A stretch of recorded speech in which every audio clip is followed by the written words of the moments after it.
Good morning, good afternoon, good evening. Whatever it is to wherever you're at. 91 Cav GT here. This is not a video that I wanted to make. It's really not. But I feel as though God is telling me I need to make this. I need to get the word out. I need to let people know. We are already in World War III. Now, why do I say that? Nobody's claimed that we're in World War III. Well, the actual declaring of something major like that is a lagging indicator. Kind of like the declaring of a recession is a lagging indicator. You can't declare it until you're actually in it. Okay? So, why do I say that we are already in World War III? Well, there's multiple reasons why. Multiple reasons why. And a lot of it has to do with things are collapsing. Now, what kind of things are collapsing? Food system. We've got droughts worldwide. In some places, we have a whole lot of water. Too much water. Too much rain. And in other parts of the world, too much drought. To the point where major countries have stopped exporting a lot of food. Like, for example, India has stopped exporting rice. Well, India exports, if I remember right, like 40% of the world's rice. Okay. Now, we don't get very much rice from India. However, it's still going to affect us. Why do I say that? When all these other countries who rely on rice as something that their people need on a regular basis, it's a main part of their diet. If they don't have that, well, they're going to go to other countries for rice or something else besides rice in order to fill their need. And that ends up putting a strain on us here. Now, am I saying we're going to run out of rice? No, I'm not. But shortages throughout the world, at bare minimum, will cause price increases here. Now, it's not just rice. It's multiple different crops worldwide, including here in the U.S. Potato shortages. Remember last year, around this time of year, early fall, it started to get really hard to find frozen potatoes and other potato products. Well, why is that? Well, because the potato crop, the potato yield was horrible. Well, guess what? This year it's worse than last year. We just haven't started seeing well, some places have started seeing the shortages. And that's what a lot of people don't understand too. If they go to their grocery store and if everything is in stock, oh, there's no shortages at all. None. Well, that's not true. Just because you have stuff in stock does not mean that there's no shortages. Price increases are a sign of shortages. The law of supply and demand. If there's not a whole lot of supply, but there's big demand, price goes up. Inflation is tied to that as well. What has the price of food done in the last couple of years? Yeah, it's proof. There's shortages worldwide, and we are seeing it with higher prices. If you get out of the big urban areas, you will actually see in the smaller rural areas more shortages, more bare shelves. Or if you go and really pay attention in grocery stores, you'll notice that all the products are fronted. In other words, it may look full, but go down that aisle and look back behind the product that's on the front. Is it full all the way to the back of the shelf? Most of the time it's not. But it looks full, so you don't see any shortages. So that's the first thing. Worldwide food problems. Second thing the economy. Just about worldwide. The economy is doing incredibly, incredibly poor. If you pay attention to the economic numbers that our United States government puts out, a month or two after those economic numbers come out, they get revised down. Now, why do you think that is? They know what the real numbers are, but they don't want to report on it because it will scare you and it will scare most everybody else out there, and it has the potential to make things even worse. Well, the United States is not the only one in that boat. Many, many, many other countries are in this exact same boat right now. Shipping, number 3, is also in really bad shape right now. Why do I say that? Well, the Mississippi River is a whole lot lower, so boats and barges cannot carry as much going down the Mississippi. Not only that, through the Panama Canal, there is a freshwater lake in Panama that supplies the water for the Panama Canal. That makes it so ships can go from one ocean up the locks, down the locks to the other ocean. And they are in a drought, so they don't have as much water in the lake. So ships are having to carry less product going through the Panama Canal, and there is a longer wait time now to get through the Panama Canal. All of this stuff affects shipping, not just in the United States, but worldwide. Because the Mississippi River and the Panama Canal are not the only two shipping lanes that are having problems. Excuse me. So, what else is doing bad right now? Banks. Banks, is that number 4? I think it's number 4 now. Banks are in horrible shape right now. Horrible shape right now. But you won't hear about it. Well, why not? Because banks don't want a bank run to happen. What is a bank run? A bank run is when people go and take their money out of the banks. If you knew that your money was not safe in a bank, would you go and take your money out? Darn skippy you would. Of course you would. Most everybody would. I mean, that's a no-brainer. What a lot of people don't realize is in September of 2022, over 600 banks, not 600 branches, 600 banks here in the U.S. went to the Federal Reserve saying they were in trouble. But that was kept from the public. In, I believe it was March, when those banks started going belly up, those 3 banks started going belly up. The Federal Reserve opened up a loan window allowing banks to loan money from the Federal Reserve without the public knowing what banks are having to do that. Now stop and think about that for a minute.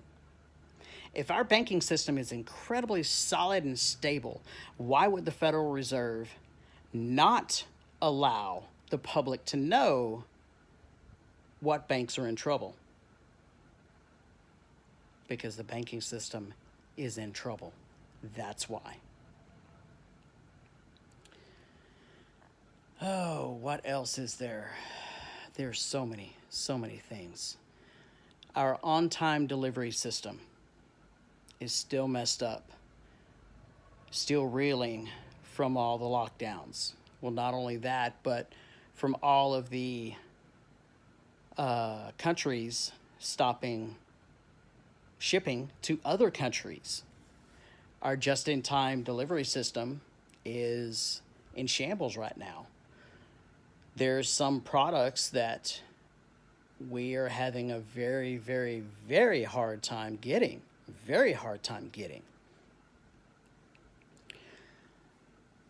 And that throws a monkey wrench into the just-in-time delivery system. Now, one major problem area that has not really reared its ugly head yet, but it will be here before too long, is pharmaceuticals. Now, you've already heard a couple of shortages going around in regards to antibiotics, things like that. Well, what a lot of people don't realize is about 90% of the ingredients that our pharmaceutical companies use come from China. The pharmaceutical product itself might not come from China, but some of the main ingredients do come from China. A lot of it also comes from India. And they are cutting back on how much they are exporting. So we do have a stockpile here in the U.S. of a lot of medications, but there's some that are already showing shortages popping up. My wife is dealing with a Mounjaro shortage right now. I just called the pharmacy earlier today. And the pharmacy said that her dosage of Mounjaro, 10 milligram, is on back order, and it has been on back order, and they've been out of stock for 2 weeks.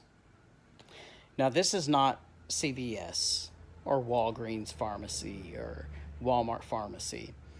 This is a pharmacy located in the diabetic clinic, and this is a major, major clinic in the San Antonio area. This is not a small place. And they deal primarily with diabetic medications, and they're having a lot of problems getting this stuff. And this is not the first time that there's been a shortage of this.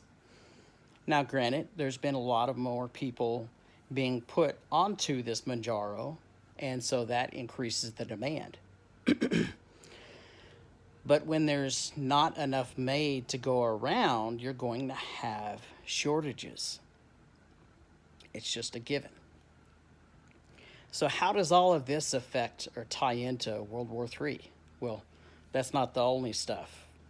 One more thing. Energy.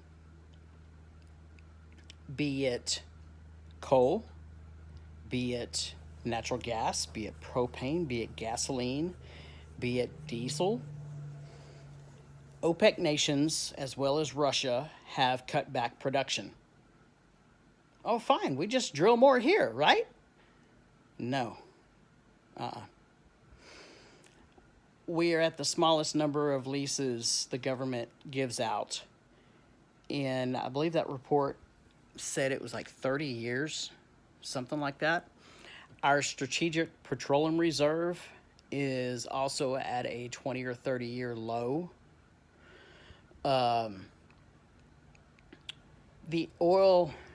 petroleum products that we drill here in the United States, most of that we don't refine.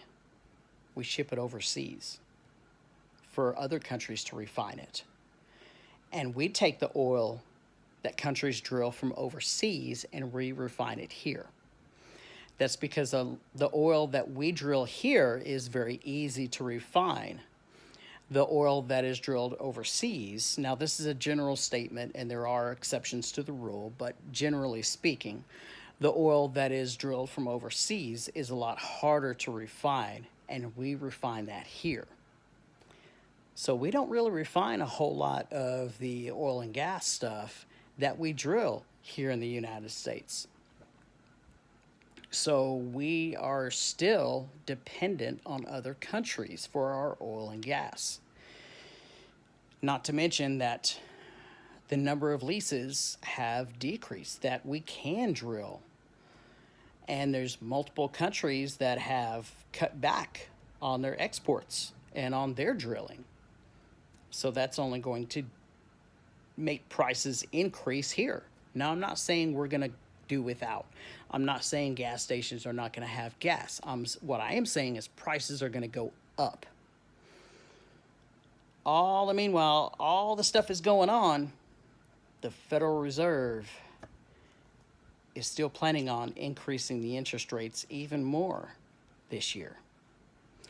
Now, the Federal Reserve has even stated that all of the interest rate increases that they do, we don't see the effect for about a year. Now let that sink in for a minute. So even though inflation is really high, we haven't seen the worst of it yet. That's what the Federal Reserve is telling us.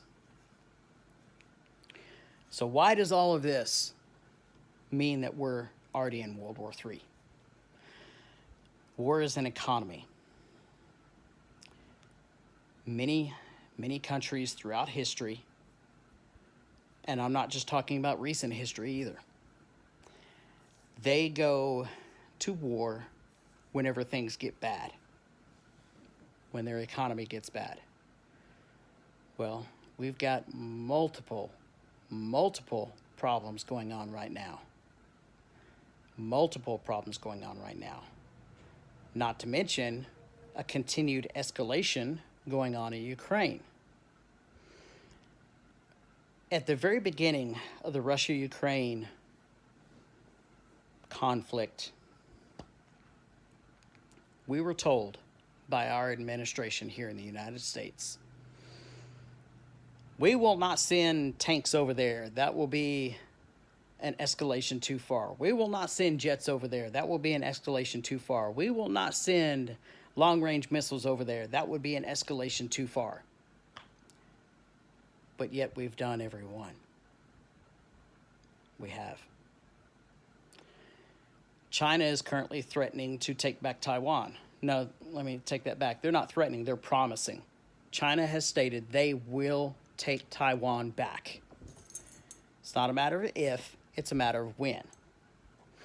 And just like what happened a couple of years ago, the beginning of the Ukraine and Russia whole fiasco, Russia staged a lot of stuff right on the border with Ukraine. China's currently doing that same thing with Taiwan. And our current administration has stated they will defend Taiwan. So once again, China has stated they will take back Taiwan. Not they might, not we're thinking about it. They are. And our administration has already promised to support Taiwan militarily. Once again, think about that. So with everything going on, with all of these countries in economic massive economic problems going on, their one thing that they can do is go to war to help boost their economy. And here we are stating that we are going to defend against a major country who has stated that they are going to go in militarily. Folks, it's not good. It is not good at all. Not at all. So, in World War I, before it was even deemed a World War I, the assassination of Archduke Ferdinand is what's commonly referred to as the point that kicked off World War I. But they didn't know it at the time. Nobody knew it at the time, that was the spark that would start it all. Well, folks, with everything going on, it doesn't take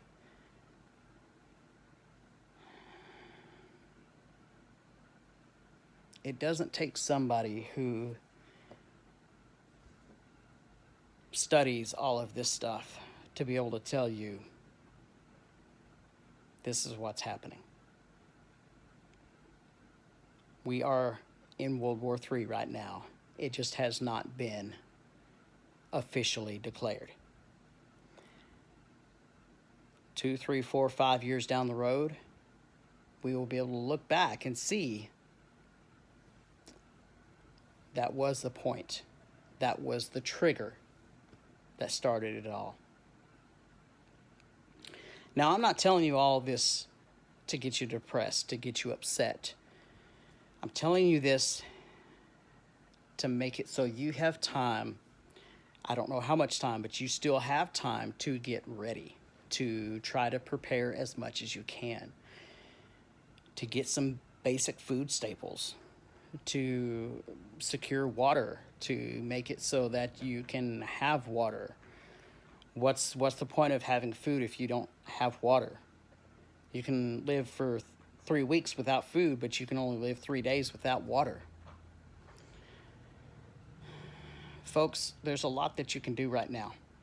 Even if you have no extra money at all, there's a lot that you can still do. Please, I'm asking y'all, do what you can. And above all, remember that this is not the end. It's not. And there is the good Lord upstairs that is watching over us, that does watch over his children, and will continue to watch over his children. And he loves you, and he loves me. Above all other preparations, above prepping your mind, your body, you have to prep your soul. Because if you don't have a reason to live, it doesn't matter what preparations you have. You're not going to do good. God is here. He loves you. He loves all of us.